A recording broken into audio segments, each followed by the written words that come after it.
හයි guys කොහොමද අද මම කතා කරන්න නොවාගේ බෙස්ට වර්ෂන් එක වාව කොහොමද ඉම්පරූ කරගන්න වා බලාපොරොත්තු වෙන ලෙවල් එකට වාව අරගන්න කියලා ඉතිං පළවෙනිම දේ තමයි පර්සනල් හයිජීන් වා පර්සනල් හයිජීන් ගැන අනිවාරෙන් හිතන්න ඕනේ මමයි මෙහෙම කියන්නේ ප්‍රධානම හේතුව වාවාගේ පරිසරය ගැන හිතන්න වාවා ගැන හිතන්න ඔවු ඇත්ත ඇඳුම් අරගන්න ඕනේ පෆිල්මයක් හොඳ පෆිල්මයක් යස් කරන්න ඕනේ කොන්ඩෙරවුල් නියපුතු හැමදේම කපල මේන්ටෙන් කරගන්න ඕනේ ඒ හැමදේම ඇත්ත හැබැයි වාගේ පරිසරය ගැන හිතන්න නැත්තා වා හැමදිස්සම ඉන්නේ ගෙදරගත්තොත් රූම් එක් ගත්තොත් කිසි පිළිවෙලක් නැත්තං කොල්ලෙක් වෙලත් තරුණයෙක් කලත් වාගේ පරිසරය ගැන හිතන්න නැත්තවාගේ පරිසරය වාට කරන බලපෑම ගෙනවා දන්නතුව ඒදවල් කරන්නේ පුළුවන් තරම් බලන්න පුංචිම තැනින් පටන් ගන්න මම කියන්නේ වා ඇඳ හදන එකේ ඉඳලා ඒ තැනින් පටන් අරගෙන රූම් එකස් කරන්න අල්මාරියස් කරන්න ඊට පස් ඇඳුම් රැක්ක ඇත්තියෙන නම් පිළිවෙලකට තියාගන්න තමන්ගේ කිෂන්නෙක් ගැන හිතන්න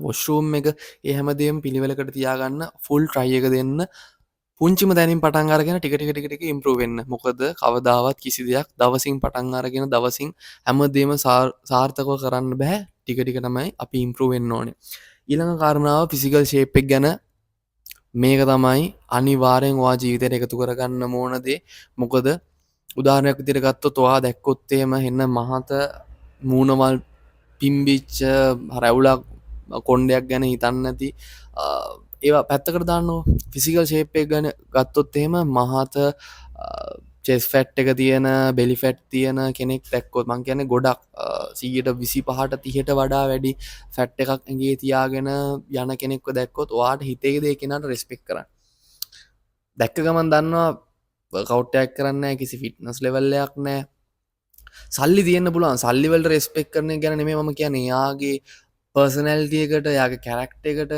ඒ දේවල් කොච්චර වුණත් ඔයා ෆිසිකලි ෆිට්නම් ඒකෙන් ඔයාට වෙනම ලෙවල් එකක් අනිවාරෙන් අනිත්තය ඇතුලේදී වාට වෙනම රෙස්පෙක්ට අනිවාරෙන් අරන්දෙනවා කවරු නැහැකිව්ව මොකද ඇවිදින්නේ කන්ෆිඩන්ස් පිට මොකද මේ රූම් එක මට මත්තක කම්පිට් කරන කවුරුත් නෑ මම මාර ඩිසිපලින් මමගේ කෑම ගැන හිතනවා මමගේ නිියවට්‍රිෂන්ස් මමගේ ඩයිට් එක මමගේ වර්කව් එක ඒදවල් ගැන මම බොඩි වෙන ම ඒදවල් ගැන ඩිසිපලින් ලයි තීරණ අරගන්නේ සහ මම කිව ඩයිට් එක ඩයිට් එක් ගැන අනිවාරෙන් තන්න මොකොද 180ක්ම වාගේ ජීවිතය ගත්තාහම වගේ බොඩිය එක තීරණය වෙන්නේ ඔයාගේ ඩයිට් එක මත එතකොට ඩයිට් එක අනිවාර්යයක් ඩයිට් එක් ගැන අනිවාර්යම ෆෝකස් කරලා ක්‍රියාකරන්න මොකද මීට කාලකට කලින් මමත් කඩෙන් කනවා තැන්තැන්වල ගියාට පස්සේ රෙස්ටරන්ටලින් ඕඩ කරන්න මට කැමති දේවල් කනවා ගෙදර හදාගත්තත් තෙල් දාලා කාබ් සැඩිපුර බත් වැඩියෙන් කාලා චිකන් පොඩ්ඩක්කා එහෙම තමයි මගේ ජීවිතය තිබ්බේ හැබැයි ම වෙනස් කරගත්ත ම වෙනස් වුනා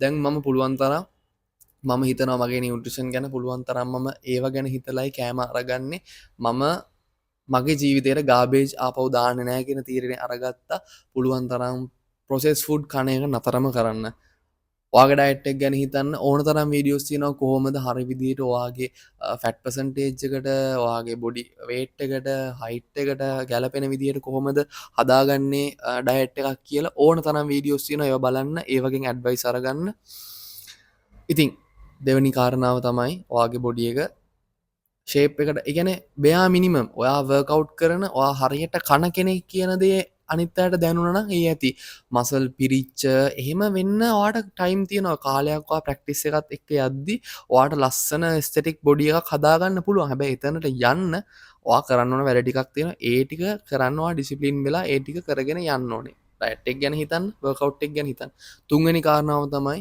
බී ඉන්ඩිපෙන්ඩන් ගොඩක් අය ඉන්නවා ගත්තොත් එහෙමත් අවුරුදු 25 30 35 වෙලත් අම්මගෙන් තාත්තගෙන් කාලා සහෝදරයෝ සහෝදරියෝන්ගෙන් යැපිලා ජීවත් වෙන. මම කියන්නේ නෑ උදව් ගන්න එපා කියලා. මම කියන්නේ පුළුවන් තරම් තමන්ගේ වියදම්, තමන්ගේ ජීවිතේ ඩිසිෂන්ස් ඔයා අරගන්න, ඔයා ඒ ගැන රෙස්පොන්සිබල් වෙන්න.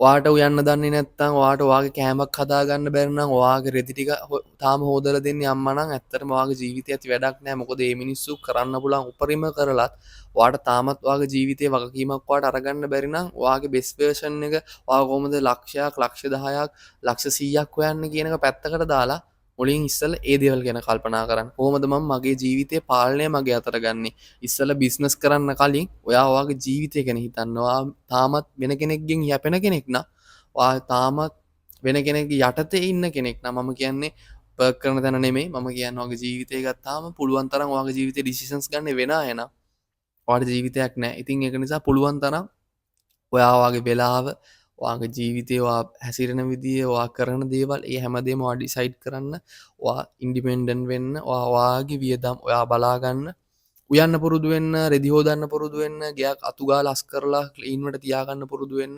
මම කලින් කිව්වා වගේ. හරි. ඒ දේවල් ප්‍රැක්ටිස් කරන්න. ඒක තමයි මගේ තුන්වෙනි කාරණා මම කියන. ඊළඟ දේ තමයි ඔයාගේ දේවල්, ඒ කියන්නේ ජීවිතේ දේවල් කරද්දී ඔයාට ක්ලියර් ප්ලෑන් එකක් තියෙනවා. ඉතින් ක්ලියර් ප්ලෑන් එකක් හදාගන්න ඔයාට ගෝල් එකක් තියෙන්න පුළුවන්. මම අවුරුදු 5කින් මම අවුරුදු 10කින් මේ දේවල් ඇචීව් කරනවා. මට මේක තමයි මගේ තියෙන ගෝල් එක කියලා. හැබැයි ඔයාට ප්ලෑන් එකක් නැත්නම් ඔයාට මේ දේවල් ඇචීව් කරන්න බෑ. මට හිච්ච කෝට් එකක් තමයි ඔයා හරියට ඔයාගේ දවස, ඔයාගේ සතිය, ඔයාගේ මාසෙ ප්ලෑන් කරොත් ඔයාගේ රිසල්ට්ස් ඇත්තරම හොඳ වෙනවා. ඉතින් පුළුවන් තරම් try කරන්න ඒක. කොහොමද කරන්නේ? මම කොහොමද හරි ප්ලෑන් එකක් හදාගන්නේ? මගේ ජීවිතේ මම මොනවද ඇචීව් කරන්න ඕන ගෝල්ස් කියලා හිතලා හරි ප්ලෑන් එකක් ඔයාගේ ජීවිතේට හදාගන්න. මොකද ඔයාට විතරමයි පුළුවන් ඔයාගේ ජීවිතේ වෙනස් කරන්න. ඊළඟ කාරණාව තමයි පුළුවන් තරම් ඩිසිප්ලින් වෙන්න. මං ඇයි මෙහෙම කියන්නේ? ඔයාගේ තීරණවලදී ඔයා ඩිසිප්ලින් වෙලා නෙමෙයි නම් තීරණ ගන්නෙ. මම කලින් කිව්වා වගේ ඔයා හැමදේම වෙන කෙනෙක්ගෙන් මම කියන්නේ නෑ ඇඩ්වයිස් ගන්න එපා කියලා. මම කියන්නේ වෙන කෙනෙක් කියන පළියට නම් ඔයා තීරණ ගන්නෙ. ඔයා ජීවිතේ ඒ කෙනාට බාර දීලා ඉවරයි. උදාහරණයක් විදිහට මම ගත්තොත් කන්ටෙන්ට් ක්‍රියේට් කරන්න යද්දි මම හිතපු දේ තමයි අරයා මොනවා හිතයිද මෙයා මොනවා හිතයිද කියලා මම ඊට පස්සේ තීරණය කරා නෑ කවුරු මොනවා හිතුවත් ඇයි ඒ කෙනාට මම මගේ ජීවිතේ මම කැමති මම අවුරුදු 50ක් වෙලා අපරාධ මාර්ග කළේ නැත්තේ කියලා මම වොරි වෙනවට වඩා හොඳ නැද්ද? මම දැන් මේක වරදින් හරි පටන් අරගෙන කවුරු hina වුණත් කවුරු මොන දේවල් කිව්වත් මම මේ දේවල් කරන් ගියාට පස්සේ මම අවුරුදු 50කි කවුරු මට මොන දේ කිව්වත් මම ඒක අඩුම කරතාවෙම try කරානේ කියන හරියේ සතුට ළඟා කරගන්න එක ඇත්තටම හොඳ නැද්ද? ඉතින් මම ඒක හිතලා මම පටන් ගත්තා. ඉතින් ඒ වගේ ඔයාගේ ජීවිතේත් ඇති සමහර දේවල් ඔයා ඩිසිෂන්ස් අරගද්දී අරයා ගැන මෙයා ගැන හිතලා ඒගොල්ලෝ කියන දේවල් නිසා ඔයා තීරණ ගත්ත. පුළුවන් තරම් ඔයාගේ ජීවිතයේ ඔතොරිටි එක ඔයාගේ අතට අරගන්න. ඔයාගේ ජීවිතේ පාලනය ඔයා ගාව තියෙන්න ඕනේ.